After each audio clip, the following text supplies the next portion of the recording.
nagbubuntis ako sa kanya. Doon yung sciatica ko. Tapos ayaw mo, ayaw mo wala eh. Ay, mawala. Hindi, ganito po yan.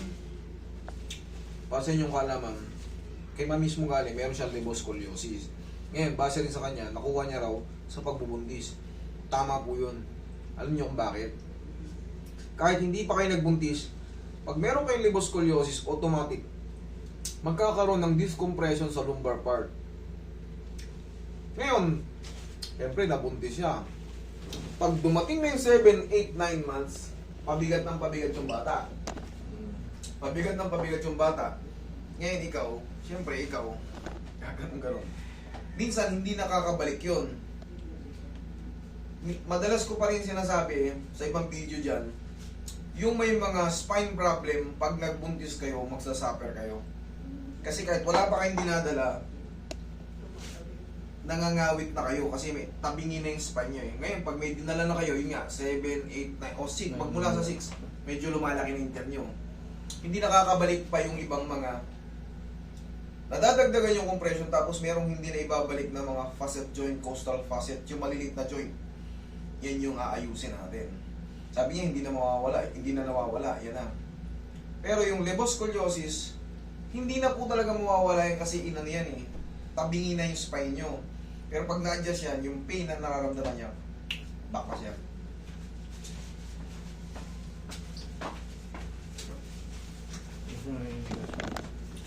Tapos, mamal pa. Eh yung dito ko kadalasan naninigas siguro dahil sa spine ko, hindi siya kahit kaya mapapansin niyo po dito, hindi yan Medyo naka-abante. Opo. Actually, baka hindi lang liboscoliosis yung ano nyo, mama.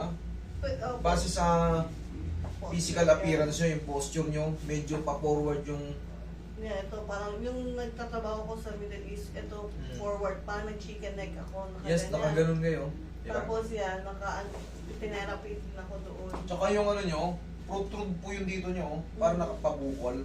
Protrude ang tawag dito. Kaya nakakaramdam din kayo ng ganyan. Baka hindi lang lagi dito na baka hindi lang liboscoliosis yung kaso nyo, ma eh. Nasaan yung ano nyo? Spine x-ray nyo? hindi ko po talaga yung... Kasi pag mayroong deviation din sa upper, baka scoliosis na kayo. O baka ganun din po. Kasi yung x-ray namin nasa hospital, hindi pa na... Yes, base kasi ito, ayan, parang may deviation din. Deviation means paliko. Ngayon, magkakapatid kasi yan eh, scoliosis ang pinakatatay. Libosco sa lumbar, deviation to the left. Dextroscoliosis sa upper naman yung deviated to the right. Ngayon, minsan nagsasabay yun. Baka, siyempre, wala tayong Pero yan, kaya naman yung i-adjust. Pero wala na kayong aasahan, honestly speaking, wala na kayong aasahan na babalik sa normal na shape. Ang mangyayari dyan, i-align para mawala yung mga compression ng disc. Tapos, yung pagbalik nga ng mga coastal facet joint, yan, yung mga maliliit na joint, para mawala yung sakit ng balakang niya. Tapos sa mga nanganganak naman, mga especially, siyempre, babae nanganganak, magpapareset kayo pagka alam yung para bang hindi na nawawala yung ngawit ng balakang nyo, ilang buwan na, hindi nanganganak. After nyo mga anak, parang palagi lang masakit, mabilis mangawit, ipareset nyo yung katawan nyo. Okay? Relax lang. Minimum 4 months. Kailangan kasi, makarecover muna yung ano nyo eh, yung pinagbitbitan ng bata eh. Kasi weak pa talaga yung buong balakang nyo, sikmura nyo.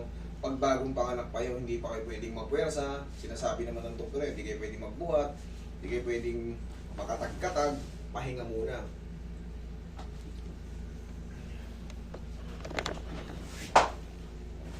Yung mga CS naman, ganoon din, siyempre may sugat yan, tayo ka ma'am. Kakapain nyo muna kung may masakit pa sa loob. Okay, relax lang. Okay, higa kang pag-ihaya ma'am. Okay,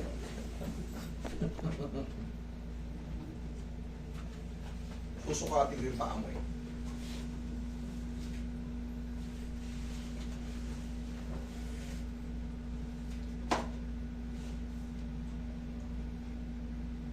Konti lang. Ayan, kitang-kita nyo naman. Mataas yung isa, mahaba. Oh. Kahit hindi hawakan, pag didiking mo lang, oh, malayo, ayan. Ayan. Pero yung napapantay pa yan.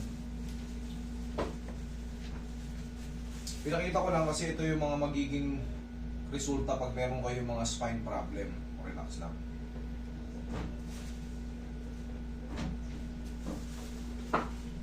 Kahit ito yung mahaba, hinahatak din yan. Mamaya nyo na abangan yung result kasi a-adjusting pa yung balakang. Tagilid ka, madam.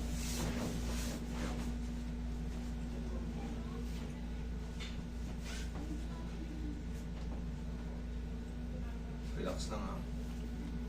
Wala kang opera? CS. Kailan yung Pero last? 3 years na yun. 3, okay. Very good. Yun yung baka mamaya may isang pang baby iniwan, relax lang. Kasi, pag nagalaw yun, baka mainit yung tahi. Iniwasan, baka may magtubo. Kabilang side.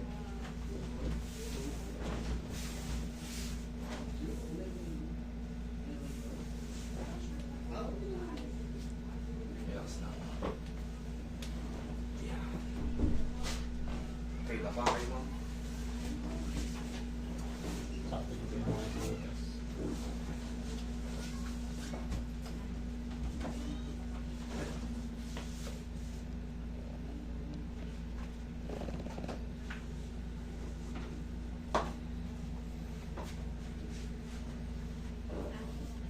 Yeah, relax lang mo mga. Huwag yung lalabanan na. Hindi naman masakit po. Laglag yun ang katawan nyo. Kasi naka-forward na masyado yung ano mo eh. O baka inborn yan, pinanganak ang ganyan yung batang mo. Ay, hindi po. Relax lang. Ay, ilang taon na yung tumunan. Yung. Ano?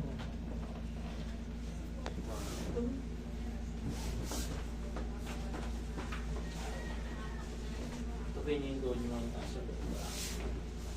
Oo.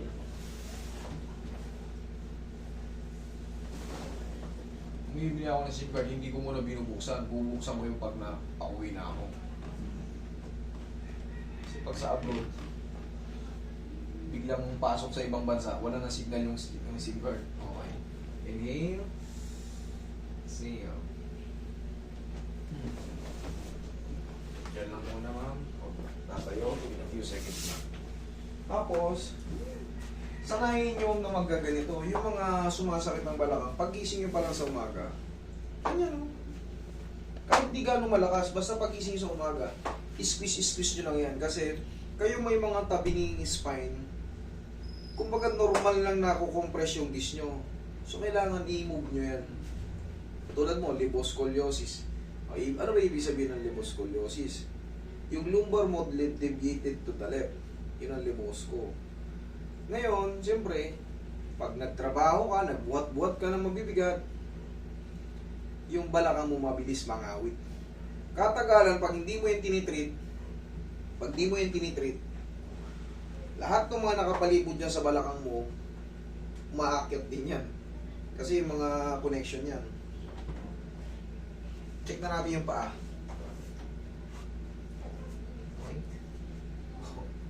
Sir, tingnan mo. Ha? Pumantay na, o. Eh, no, kahit walang hawakan, o. Pag dinikinin lang, pantay na. Okay? Opo. Pwede nyo naman reviewin yun sa video yan. Tsaka yan, may kasama naman si Sir, may easy ma'am. Kahit pag hindi, ganyan, o. Pero, napapantay naman yan. Pero syempre, kailangan marunong yung mag-a-adjust. Baka sumobra. Tsaka timing. Baka sumugod tabi. Kabila naman yung lumaba. Maghahabulan ngayon, maghahabulan. Hindi, ang totoong ano dyan, ang secret ng totoo dyan, yung adjustment sa balakang. Yun ang totoong sikreto dyan.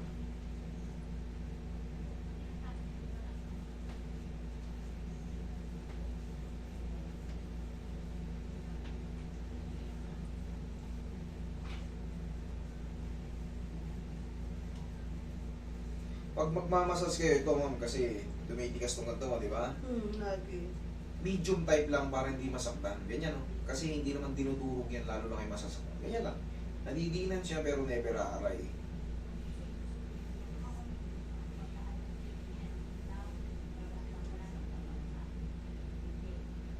Lalo na yan dyan, yung saan mo inaano.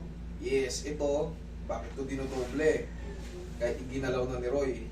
Kasi ito yung pinaka main takbuhan ng lamig. Yeah. Itong shoulder blade na to, pag nagtatrabaho tayo, connected yan dito. Tawag dyan, shoulder blade. Itong supraspinatus natin, infraspinatus, iyan yung blade. Karugtungan yan ng tinatakbuhan ng lamig. Magkasunuran palagi yan. Okay? Magkasunuran yan. Kaya, minamassage yan, pero hindi sobrang diin. Gusto niya parang walang heart. Pag inard nyo yan, ang sarap pag nandun pa yung kamay. Pero after, Durog. parang nandun pa rin yung kamay mo. Sakit na. Hindi, ako yung ako yung nagtuturo ng medium type eh. Kasi nga marami na tayo na-encounter na galing sa heart, namumblema after mga ilang araw. Sakit pa rin. Sobrang lakas ang diin. Yung iba nagpapasa-pasa pa. So hindi advisable talaga yung sobrang diin. Pero kung ikaw ay muscle, siyempre alam, yung mga bodybuilder, sports massage talagang ginagawa ko diyan, talagang siyempre hindi maaabot na lalaki ng muscle eh. Kailangan medyo hard ako ron. Pagka mga muscle. Pero pag ganitong babae, anong laban nito sa akin? Lalo lang matutulog to. Tansya lang din. Check mo yung balakang mo, ma'am. Tayo, o lakad. Check mo. Lakad doon. Okay. O, sabi ko sa inyo, huwag lang kayo maliligo today. Pagpahinga muna. Okay? Sige. Si Sir lang. Thank you. Okay.